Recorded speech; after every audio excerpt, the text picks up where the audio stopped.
En este primer episodio del podcast Volver a ser salvajemente humano, hablamos con Daniel Morillo, un compañero de bioenergética, acerca de criterios de alimentación en la vida cotidiana y sobre cómo podemos acercarnos a este tema desde la mirada global a la que nos invita la bioenergética integrativa, en particular dentro del enfoque que llamamos no dualidad orgánica. ¿Quieres volver a ser salvajemente humano? ¿A sentirte profundamente vivo y con más recursos para vivir conectado contigo y con la naturaleza que habita dentro de ti? Soy Vicent Montserrat, director del área de no dualidad orgánica del Centro Mayéutica, y te invito a conocer la bioenergética integrativa, una formación corporal y vivencial en la que nos acompañamos en una increíble aventura de regreso a nuestra naturaleza profundamente humana, viva, animal, mamífera y salvaje, al tiempo que sensible, sutil, sublime y cósmica. Se trata de un viaje interior, así como también de acción en la vida y la cotidianidad, para poco a poco ir descubriendo lo que realmente somos, ir distinguiéndolo de lo que no somos y así, con valentía, paciencia y amor, vivir cada vez más en coherencia con nuestra auténtica naturaleza. ¿Quieres volver a ser salvajemente humano? Vamos a hablar hoy de alimentación. Sabemos que hay muchas corrientes y sabidurías y experiencias, pero aquí surgía un diálogo entre dos compañeros de camino, Dani y un servidor, y entonces decidimos usar este diálogo para experimentar este inicio, este arranque del programa de podcast Volver a ser salvajemente humano. Está Clara asistiendo aquí al equipo de diálogo. Siento que esto es un espacio que se abre como el primer día a través del diálogo y esa es la intención, no de nada sabido, pero sí como abriéndonos a la pregunta y a través de esto puedes poder compartir este diálogo. Bueno, Daniel, Dani, Buenas. muy buenos días. ¿Cuál era el tema, la pregunta, la inquietud que surgió así en privado entre nosotros y que dijimos, oye, ¿por qué no lo llevamos esto en este nuevo juego en el que ando explorando? Yo últimamente he dicho mucho esto del podcast y además hoy estrenamos equipo, un pequeño equipo semiprofesional de grabación y así también, es decir, podemos seguir jugando ahora que somos adultos, ya cambiamos los juguetes, tenemos unos juguetes más sofisticados, pero no deja de ser un juego de aparatitos y un juego de diferentes medios donde desplegar este aprendizaje, este viaje de la conciencia que hemos compartido pues ya 1 año y medio con Dani en los talleres de bioenergética y además pues en otros espacios así ya un vínculo más directo, más personal, aunque como decimos no hay nada personal. No solo personal. Exacto. Pero bueno, esas complejidades ya iremos compartiéndolas. Hoy el tema es alimentación, que es un tema que no tocamos mucho en los talleres y entonces digo, bueno, sí puede ser un buen tema para compartir así en público. Así que nos cuentas, Dani, Bueno, inquietudes que me han movido a preguntarte, ¿no? Y a abrir este espacio de tocar estos temas fue como la importancia de la alimentación en el bienestar y en la sensación del día a día de cómo está tu cuerpo, ¿no? Entonces, ya tomando de por sí que no existe una fórmula, porque si no ahí nos quedaríamos en una rigidez, que no existe una fórmula no significa que no haya como direcciones que se puedan entender hacia dónde llevar la alimentación, ¿no? Entonces, ¿de cuántas formas podemos llevar estas direcciones que como que satisfagan, por así decirlo, satisfazcan el momento en el que estoy ahora o el que está una persona en un momento determinado, que no es lo mismo cuando tienes ciertos objetivos o tienes cierto momento de vida? La alimentación será más irá más a favor de aquello que estás viviendo si tienes identificado en qué momento estás y además tienes herramientas que sabes que van en esa dirección, ¿no? Entonces, si quieres, puedo ir ya como yendo directamente a preguntar alguna cosa específica, no sé qué quieras decir algo antes. Dale, Sí. dale con las preguntas con que nos abran. Mm. Estuve hablando, bueno, de esto he hablado con mucha gente, ¿no? Tengo mi masajista, mi médico Ayurveda, tengo varias personas de referencia. Y una de las cosas que me han llevado a investigar un poco es cómo si quieres construir más tejido muscular y darle como ese espacio a la parte muscular, me comentó algo muy interesante, es como que el cuerpo tiene que sentirse inundado de proteínas, porque solo en ese estado va a tomar esas proteínas para construir, ¿no? Entonces, en ese punto de estar inundado de proteínas, a la vez me satisfacía una parte muy interesante, porque en mi caso yo como muchísimo por muchos temas, podríamos decir, ¿no? Pero tengo esa parte de que disfruto mucho de la comida y además, pues, estoy en ese punto de encontrar hasta dónde poner el límite en la cantidad, ¿no? Entonces, el hecho de que me dijese lo de inundarme de proteínas, me puso una sonrisa en la cara de, guau, en verdad es que si me hincho a proteínas, eso no va a repercutir a nivel calórico demasiado porque se eliminan o se usan, ¿no? No tanto como los hidratos, ¿no? Entonces ahí apareció como, vale, pues vamos a hincharnos a proteínas. Y luego me venía mi médico Ayurveda en plan, está muy bien, pero mezclar proteínas es algo que es indigesto y es algo que al cuerpo no le acaba de gustar, ¿no? Entonces, si te hinchas a proteínas, tiene que ser como de la misma procedencia. Entonces es como esta parte, ¿no? La primera que me viene de inundar el cuerpo de proteínas y sus mezclas, ¿no? Para mí, por un lado, no podemos olvidarnos de que a cada cuerpo, cada organismo y cada momento puede sentar diferente. O sea, que no solamente es el hecho objetivo, sino el hecho subjetivo de cómo estás, de cómo está tu cuerpo, de cómo está tu momento, de cómo ha ido tu alimentación y tu vida en los momentos anteriores, que siempre esto requiere una escucha muy particular, ¿no? O sea, que no se puede generalizar esta norma, ¿sí? Mm, Salvo algunas cosas muy extremas, por ejemplo, los tóxicos duros siempre intoxicarán, ahora, de diferente manera a unos organismos que a otros, con diferente incidencia. Entonces, una cosa es que hay unos tóxicos y otra cosa es que cómo esto intoxica a cada cuerpo, ¿no? Hay hechos objetivos, pero hay hechos subjetivos siempre, ¿no? Entonces eso, siempre todo lo que hablemos en la escucha de que cada uno sienta y escuche y experimente y explore, y que una cosa es una teoría que surge seguro de una experiencia, una toma de conciencia individual o colectiva de una experiencia, y son interesantes escucharlas si te resuena, y otra cosa es cuando esto lo llevas a la práctica, cómo te está sentando a ti, cómo, es decir, si te sirve, si no te sirve, hacia qué te sirve, ¿no? Si te sienta bien, cómo te sienta pesado, te sienta ligero, te da energía, te da fuerza, ¿qué te da? mm, ¿O qué te quita? Esto es siempre el panorama, digamos, de la singularidad. Y luego también para mí es muy importante algo que no se suele mirar, o estos sabios que mencionas, que seguramente tienen su experiencia y su sabiduría y su compartir desde todo un viaje, pues es interesante escucharlos, pero no suelen integrar otro elemento fundamental, que es el contexto histórico-social. Es decir, la historia de la alimentación en términos de por qué estamos comiendo lo que estamos comiendo.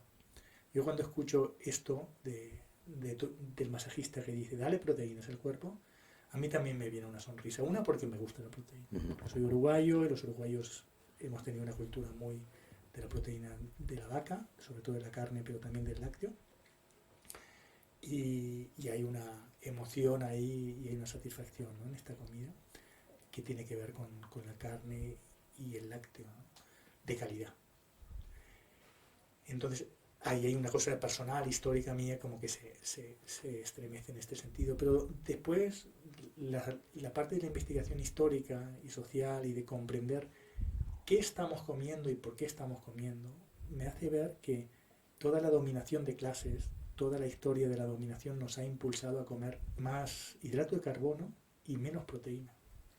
Por distintas razones. Una, porque la agricultura se instaló como como forma predominante de atar a la gente a la tierra, porque la ganadería puede ser transhumante. De hecho, hasta hace no muchos siglos, poquitos siglos, tanto en Uruguay, Argentina como incluso en España, la ganadería era transhumante, es decir, que los ganaderos eran pastores que caminaban junto con el ganado distancias gigantescas y por tanto un ser humano que camina con sus medios de alimentación y de transporte muchas veces es un ser humano mucho más indomable, mucho menos sometible, un ser humano que está en un sitio quieto, ligado a la agricultura, es un elemento de dominación, sobre todo cuando te expropio la tierra, cuando te obligo a trabajar en ella.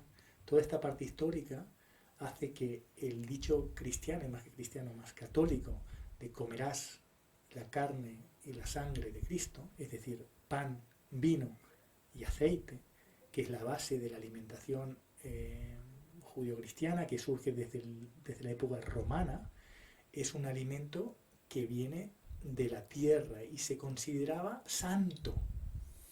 ¿Y cuáles eran, por tanto, los alimentos del diablo? Los alimentos que venían de la naturaleza directamente, los que venían de la recolección.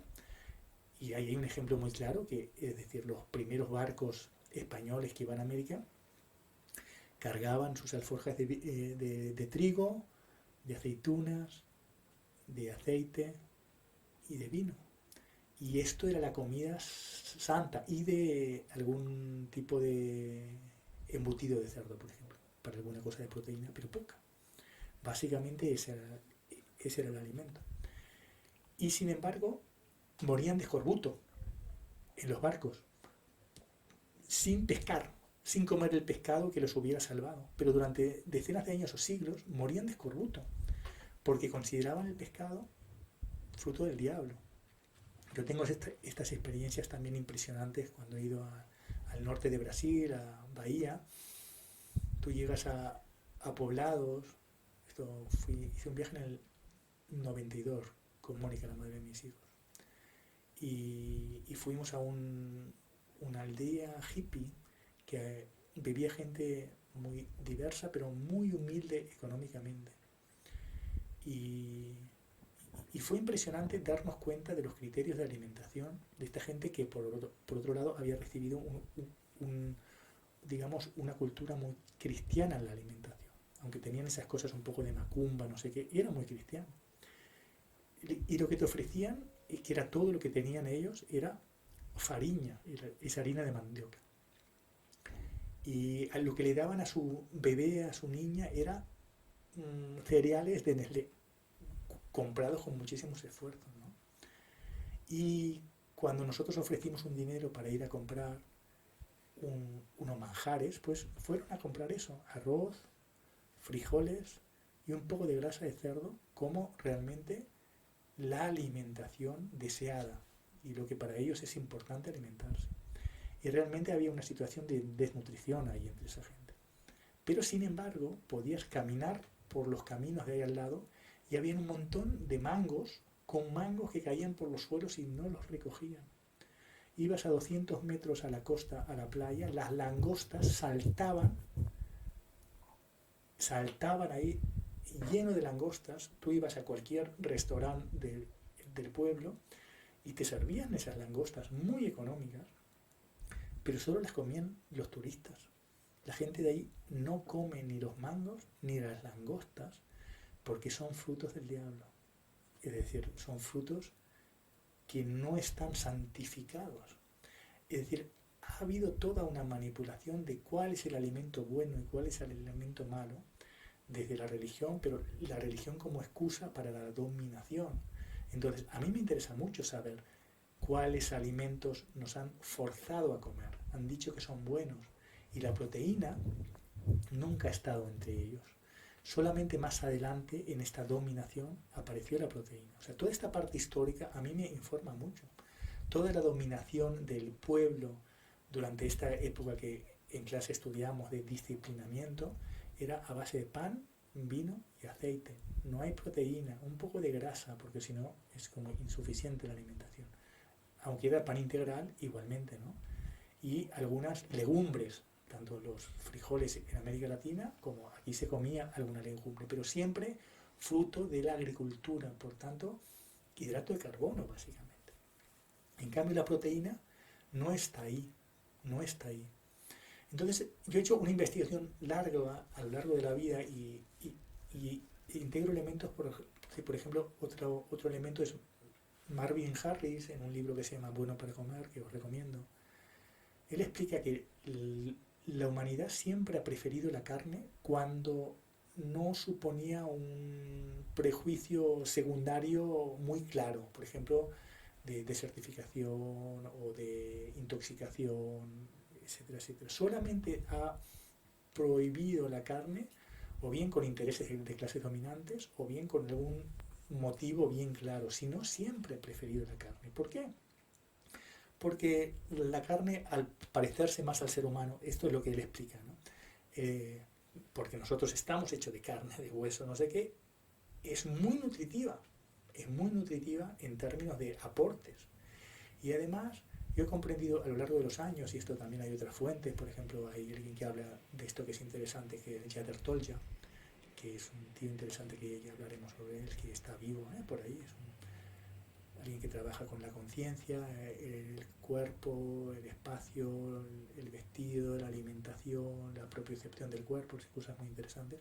Y una de las cosas que también eh, traía es esto, ¿no? Cómo la alimentación a base del hidrato de carbono no construye cuerpo, es solamente para desgaste, es solamente para el trabajo, es una energía que se quema rápido, pero que no te estás construyendo, que te estás entregando como muy propicio para el trabajo y para la explotación. En cambio, la proteína construye cuerpo. La grasa también, en un momento dado, si se acumula una parte, construye cuerpo, pero el hidrato de carbono no se acumula en el cuerpo, solo se acumula o como grasa o se quema, ¿sí? Pero no es lo que tú eres. ¿Tú qué eres? Huesos, proteína, músculo y grasa y tejidos con ese tipo de elementos. No tenemos hidrato de carbono. Entonces, toda esta alimentación basada en hidrato de carbono tiene mucho elemento de dominación, de dominarnos y al final de debilitamiento. En cambio, cuando construimos cuerpo, y en bioenergética hablamos de esto, para mí es importante también ponerle proteína y grasa.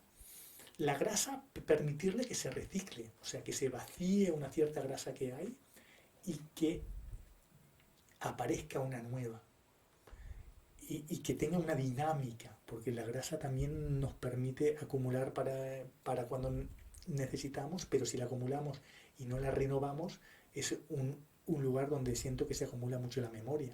La memoria terapéutica está mucho en la grasa y como acumula memoria. Entonces, al hacer ayunos o al hacer alimentación con cetosis, no sé qué, hacemos que esta grasa se vacíe y si es necesaria por lo que sea, se llene de nueva grasa. Y la proteína construye lo que somos, o sea, la musculatura que somos. Y esto, yo por lo que entiendo, es muy sano tener una buena musculatura. Por ejemplo, influye mucho en la esperanza de vida. Cuanto más una musculatura, esto permite que la gente mayor viva con más salud y al final viva. O sea, la vida se relaciona con una buena masa muscular, flexible, fuerte, etcétera, etcétera, ¿no? Entonces, todo apunta para mí en que recuperar la proteína y la grasa y minimizar el hidrato de carbono como criterio general es algo que es transgresor con la sociedad de la dominación y recuperar nuestra fortaleza, ¿no? Así que Mm, Muy interesante cómo el proceso de dominación ha afectado, ¿no? A lo que comemos y a lo que consideramos más comestible o menos. Y a mí me asaltaban más preguntas ahora mientras hablabas, ¿no? Como, ¿dónde colocamos entonces la cultura del comer carne? Que siento que lo ibérico, lo de la península, siento que tiene mucho de esto, ¿no? De las tapas, del embutido, del jamón, de incluso Uruguay y toda esta zona de la que tú también has mencionado, que todo lo que es ¿cómo se le llama? Tiene un nombre cuando hacéis barbacoa. el asado. El asado, ¿no? Como, ¿de qué forma toda esta parte cultural que tiene como una presencia de carne bastante bestia, cómo lo cuadraríamos con este proceso de dominación del hombre y del humano en general, vaya, a través del sacar y quitar la proteína, ¿no? Porque yo pienso en una comida española, por así decirlo, o sí, sin ir mucho más lejos, y la presencia de carne es algo que como que está relacionado, ¿no? De por sí. Al menos en mi corta vida, no he vivido mucho tiempo en la humanidad como para decir mucho más que esto, ¿no? Pero ¿cómo podríamos entonces explicar como toda la potencia del comercio, de la producción cárnica que hay también en el mundo ahora, ¿no? Bueno, esto es otro tema, ¿no? Ahí podemos entrar también, ¿no? Como las críticas de los vegetarianos y veganos, no sé qué, a todo el comercio y a la producción de carne es decir, como de toda esta producción de carne tienen razón que es un disparate como se funciona, ¿no? Pero no solo es un disparate, eso es un disparate todo. Entonces ahí, claro, es decir, sí, por supuesto que hay un cuestionamiento muy bestia de cómo funciona el sistema capitalista en todos sus ámbitos. Y es un ámbito especialmente duro y tremendo, ¿no? De todo el ámbito de la producción cárnica industrial, ¿no? Es tremendo el grado de tortura, el grado de insensibilidad, el grado de, de basura que se le da de comer a estos animales, por tanto que al final lo comemos nosotros y si nos comemos esos animales, y el grado de sufrimiento y todo, ¿no? Esto es, digo, ahí yo coincido perfectamente con todas estas críticas, con buena parte de las críticas que vienen del mundo más vegetariano y vegano, ¿no? Pero ahí entraríamos en matices también, ¿no? Porque una cosa es hacer una crítica al modo de producción y otra cosa es cuestionar, digamos, qué es bueno para comer, para el ser humano, ¿no? Comprendiendo lo que es el ser humano en la corriente cósmica de la creación del universo, de la vida, de las especies y tal, ¿no? Yo pienso, yo defiendo que el ser humano es omnívoro y es verdad que por supuesto puede comer vegetales también y que le hacen muy bien, pero el hecho de comer otros animales forma parte de nuestra naturaleza y de nuestra historia a todos los niveles, no solamente en los momentos de dominación, en los momentos de desconexión y separación, sino en toda la historia de la humanidad desde que somos humanos, ¿no? Entonces, para mí ese reconocimiento, ahora, la carne, en lo que tú traías, trae un elemento de festejo, de algo especial, claro, cuando ha sido un bien difícil de conseguir, es muy apreciado y puede ser motivo, por un lado, de festejo, pero por otro, es verdad que al sacrificar un animal hay una conexión con, con la emoción, con la implicación que tiene el entregar una vida para esta nutrición humana que cuando se hace desde la sensibilidad, se hace también desde el comprender las implicaciones que tiene. Sacrificar un animal, digamos, para alimentarse la colectividad humana, ¿no? Y entonces ahí hay una sensibilidad, no es lo mismo, no es la misma implicación sacrificar un animal que sacrificar un vegetal, porque también lo sacrificamos al comerlo. O sea, cuando comemos es un proceso de vida y muerte siempre. O sea, la alimentación es muerte de algo que da vida. No importa si sea un vegetal o un animal. Ahora, comprendo que hay unas diferentes implicaciones cuando uno, para la vida, mata una lechuga, un tomate, un caracol, un... Pues entrando más en lo orgánico, en lo biológico, lo fisiológico, por así decirlo, hay un par de elementos que están muy presentes, al menos en mi cabeza, cuando pienso en carne, am, que puede tener que ver con esta dominación de comer más de hidrato que no de tanto de proteína, ¿no? Que son dos cosas. Una es la descomposición que puede generar el comer carne en el intestino grueso hasta el punto de generar cosas como diverticulitis, la inflamación de los divertículos, ¿no? Que son estos pliegues que hay en el intestino grueso, que está relacionado directamente con el cáncer de colon. Y también todo el tema de la acidez en sangre, que he oído hablar también. Entonces son como dos elementos que cuando yo tuve mi época de comer más vegetal y quitar la carne durante un tiempo, sentí que eran dos razones muy de peso como para ir abandonando el consumo de carne y dejarlo como en poquitas cantidades y ampliar lo otro.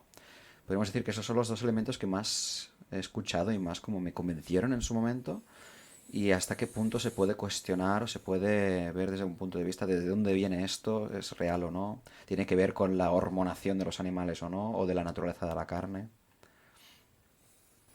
Yo, digamos que mi conocimiento técnico no es profundo, pero sí que siempre he sido muy curioso de gente que quizás sí tiene este conocimiento técnico, ¿no?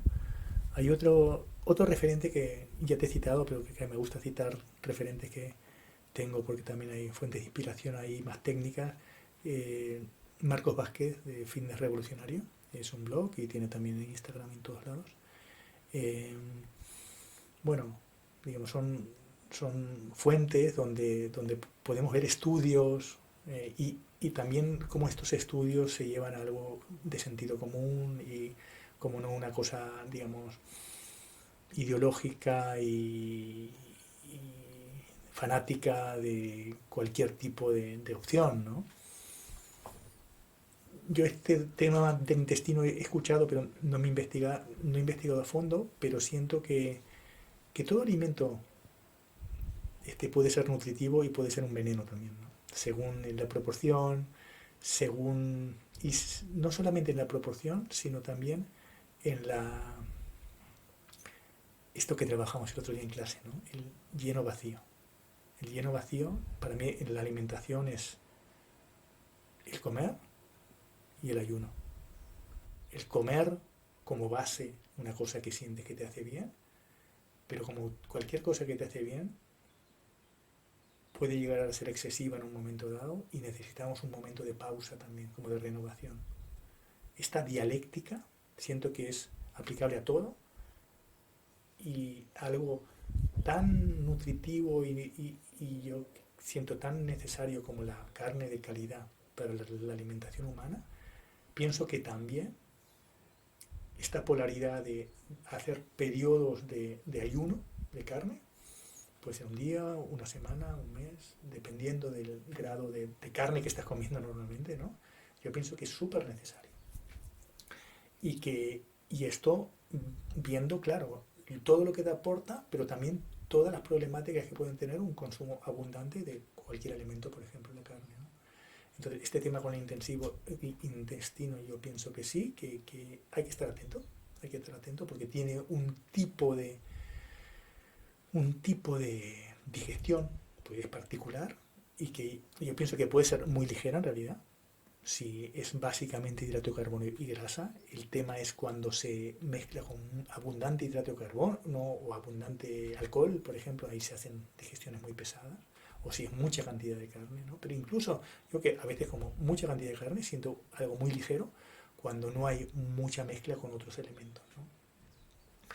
Pero claro, cuando mezclas todos los elementos, hidrato de carbono, grasa, proteína y vino, hay ahí un tema de digestión muy bestia, ¿no? Que esto enlaza con otra pregunta que hacías, ¿no? Es el tema de las mezclas de alimentos. Yo tampoco he profundizado en la mezcla de proteínas, pero me parece una teoría, una hipótesis, una experiencia, una conciencia interesante a explorar.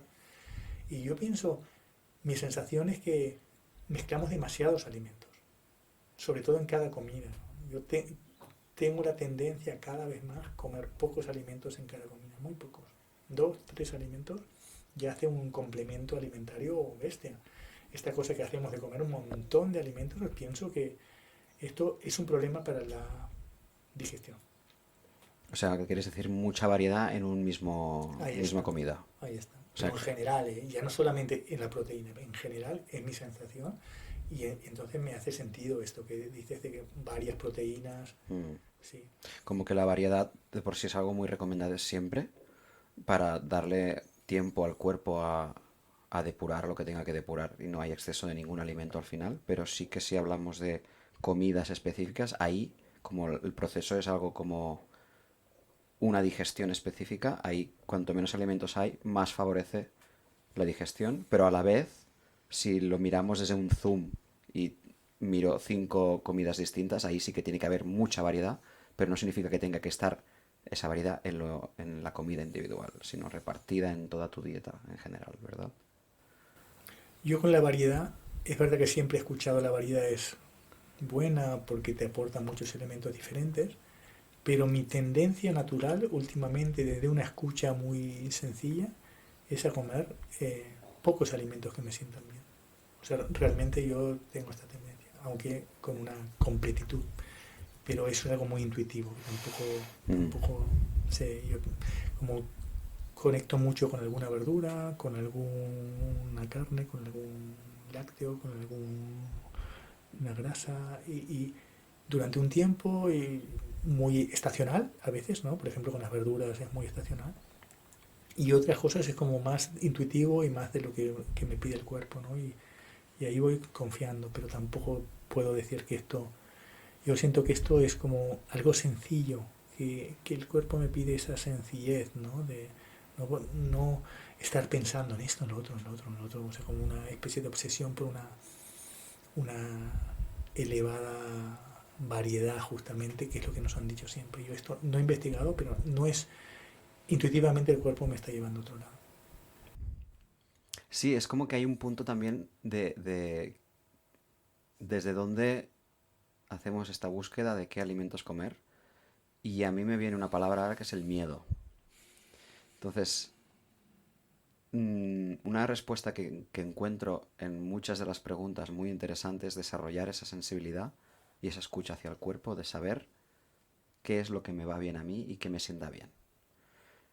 Porque por muchas fórmulas que haya, al final cada cuerpo es un mundo, un metabolismo, una vivencia, cada persona es un mundo distinto y pueden haber pautas, pero sí que es verdad que cada cuerpo al final tiene aquellos alimentos que le van bien en ese momento de vida. Y desarrollar escucha es lo que permite encontrar un poco la respuesta de que me va bien, ¿no? Pero a la vez me asalta la duda y el miedo este de hay cosas que poco a poco van erosionando invisiblemente el cuerpo a unos niveles imperceptivos que pueden llegar a desarrollar enfermedades que solo se notan al cabo de muchos años. Y me vienen cosas como, ahora no sé exactamente cuáles me habían llegado, pero que habían descubierto que para el Alzheimer la tal vitamina era como súper esencial y no sé qué. Y luego ves los alimentos que tienen esa vitamina y en tu alimentación no hay ni uno de ellos y dices, claro, ¿cómo voy a darme cuenta yo de, de que le está faltando algo a mi cuerpo, algo tan sutil, que solo se manifiesta al cabo de muchos años y que quizá mi sensibilidad tiene ciertas limitaciones, ¿no? Por eso viene ese miedo de voy a informarme de esas investigaciones que llevan años haciendo esas pruebas para que no tenga que hacer yo esas pruebas conmigo mismo durante años y que me encuentre con la manifestación de la enfermedad al cabo de 30 años de haber hecho algo que me he perdido, ¿no? Sí, sí, para mí toda esta ciencia de la enfermedad es un misterio y tampoco me interesa mucho porque creo que no podemos abarcar tanto si lo que hacemos es una investigación de la salud y la vida, ¿no? Eh, Sin duda, en toda la ciencia médica de la enfermedad, porque es realmente una ciencia de la enfermedad, hay mucha sabiduría que seguramente podríamos aprender, ¿no?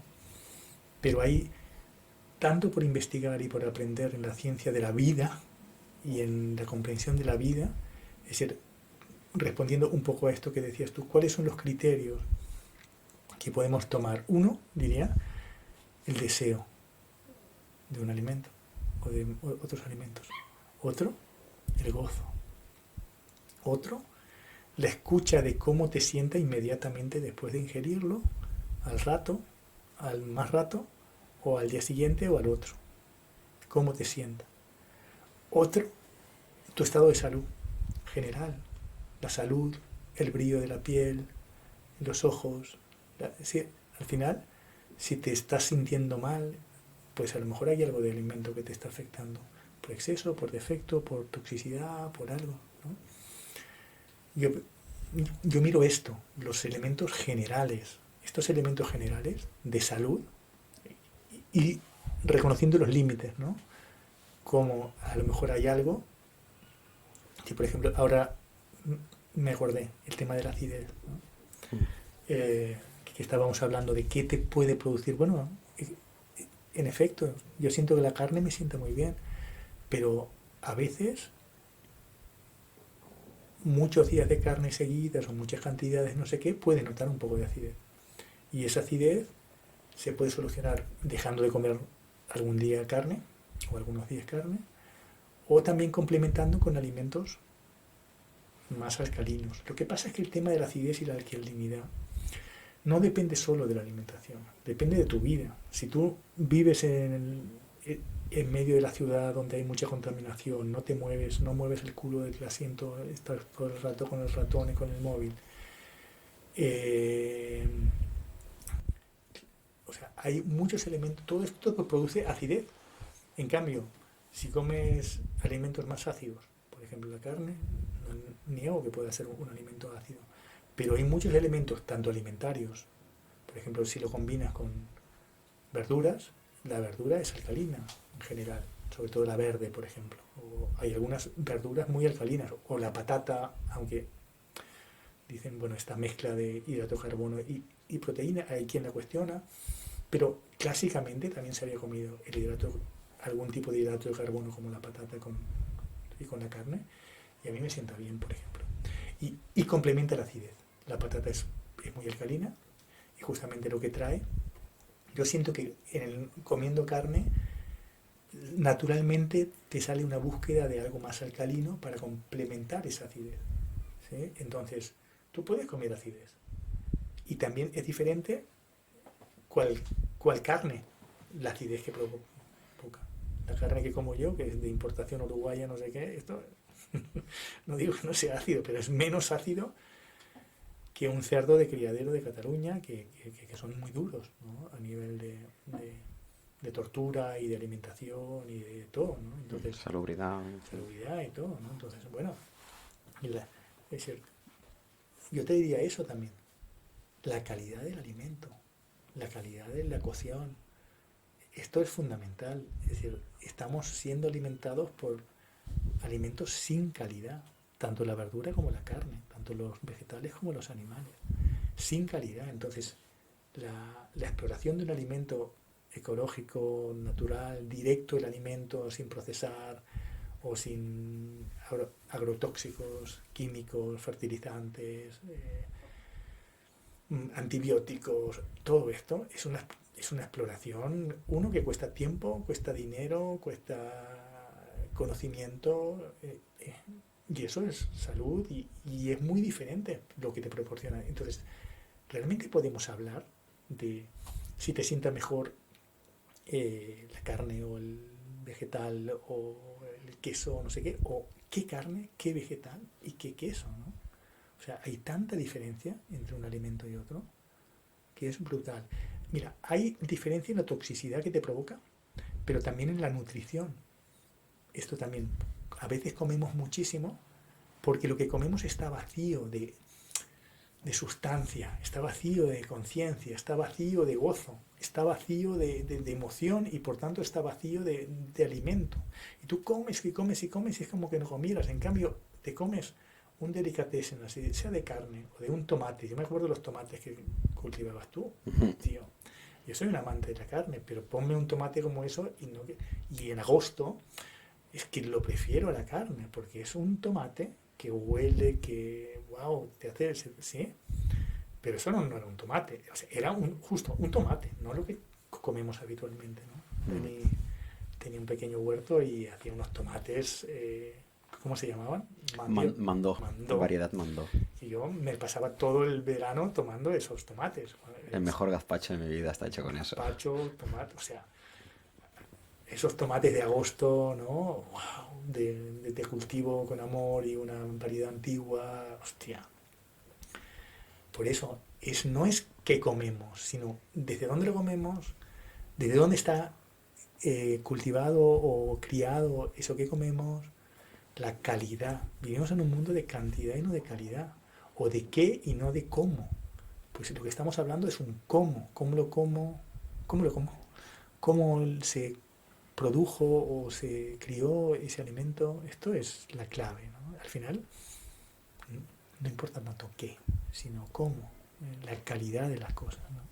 Hace poco estaba viendo que las espinacas ahora no me acuerdo exactamente de qué ingrediente, o sea, de qué elemento, de qué parte nutritiva estaba hablando, pero que tenía un 90 y pico por ciento menos las espinacas de hoy en día de ese elemento, que no sé si era calcio, era Magnesio, magnesio, claro. no me acuerdo si Sí, quizá era sí. magnesio. Bueno, no, calcio puede ser también, porque la espinaca tradicionalmente aportaba mucho calcio. Pero si el suelo no tiene calcio, Ujú. porque está sobreexplotado, porque se le pone, digamos, fertilizante que simplemente hace crecer, pero sin darle lo que tiene que tener un alimento, es que todos los alimentos están Vacíos. vacíos de sustancia, ¿no? Al final es fibra todo, ¿no? Claro, tienen forma de tomate, pero no es un tomate. Tiene forma de carne, pero no es una carne, ¿no? Esta es la cuestión, ¿no? Mm. Y esto no afecta solo a la industria cárnica, sino toda la industria. O sea, todo lo que se construye en el capitalismo desde los criterios capitalistas está vacío de cantidad. Solo una pequeña excepción de todo. Es decir, sigue abriendo la grieta, por supuesto. Es decir, sigue habiendo el pequeño productor que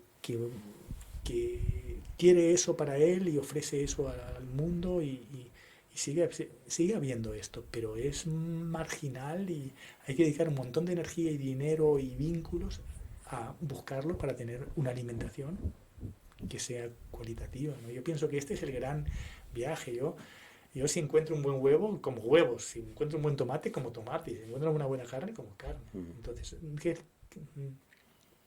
Podríamos decir como que la mayor parte de alimentos a la que tenemos acceso fácil, de estos que con falta de nutrientes y vacíos, siguen la línea de la sociedad de espectáculo y de work que decíamos, ¿no? Como es más importante que parezca un totalmente, alimento que lo sea, claro. ¿no? Mm. Y yo ahora me venía los alimentos, o sea, hay alimentos que los que tenemos unos años ya no encontramos. Yo en Portugal, que estuvimos con Clara, ¿no? O sea, buscaba, y aquí también siempre digo, puedo probar la uva, unas uvas que se parecen a unas que yo recuerdo que había, unas uvas que dices, hostia. Y siempre las veo y digo, esta parece y la quiero probar. Y la pruebo y no es. Y en Portugal, yo siento hace no tantos años todavía había esas uvas. Y en Italia. Entonces siempre que voy, quería probar esa, pero la mujer ya me decía, no, esto que buscas tú ya no existe. Mm. Esos sabores son otros sabores, otras historias, ¿no? Yo pienso que aquí está la gran clave, es lo cualitativo, es la calidad de las cosas, ¿no? Porque esa calidad del alimento hace calidad humana, hace potencia humana, hace potencial humano. Claro, es decir, en bioenergética nos ocupamos de muchas cosas, ¿no? Pero no podemos incluir todo. Entonces, es muy guay esta charla, compartirla con vosotros, eh, porque podemos aplicar todos estos dos criterios a, a esta mirada, ¿no? Yo pienso que lo que más te quería decir, Dani, lo que más te puedo aportar es amplitud. Y la amplitud son tantos elementos, ¿no? Que estamos nombrando un poco de forma dispersa. Claro, lo bioquímico, y lo fisiológico, y no sé qué, pero hay tantos elementos históricos, sociales, de comprensión de la totalidad de lo que supone el alimento, lo que supone el acto de vincularte con un alimento. Luego, una cosa que no se dice nada, el alimento, la calidad que tiene el alimento cuando es comido colectivamente. Ahora hemos quedado para hacer esta charla y luego vamos a comer los tres. Y entonces, este alimento compartido, cocinar compartido, comer, cada uno trae una cosa y lo compartimos, que esto lo hemos hecho en rituales aquí, ¿no? En casa, con los compañeros, con los alumnos y tal, ¿no? Pero digamos, este compartir da una calidad al alimento también, que no lo tiene cuando comemos mecánicamente para sobrevivir, nosotros solos, pensando en otra cosa, mirando el móvil, no sé qué, y estamos ahí que no estamos, ¿no? Este acto, bueno, yo diría esto, el mensaje para mí, de volver a ser salvajemente humano, de la no dualidad orgánica, de todo lo que traemos, todo lo que estamos investigando juntos, es calidad, calidad, calidad, humanidad, y en este caso como implica al reino animal y vegetal, o sea, a todos los seres vivos, pues la comprensión de que el alimento es una mirada que nos implica también con la ecología, con la tierra, con el mundo vegetal y el mundo animal, y ahí nosotros como seres humanos, digamos, no podemos vernos como afuera o como si fueran cosas, ¿no? Sino que realmente tener una mirada global, que después esto, en cuanto uno dice eso, te empiezan a decir la huella de carbón y todas las mandangas que como están con esto del cambio climático y, digamos, un montón de medias verdades que son usadas para la manipulación,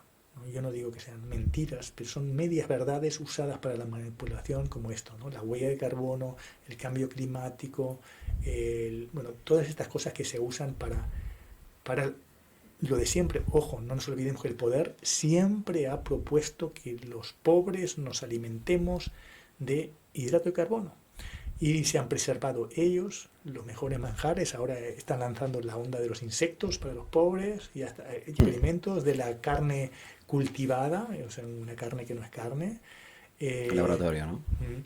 Con células madres. Y todas las dictaduras y todos los genocidas de la historia han propuesto la alimentación vegetariana y que comamos pan, vino y circo. Esto es el alimento.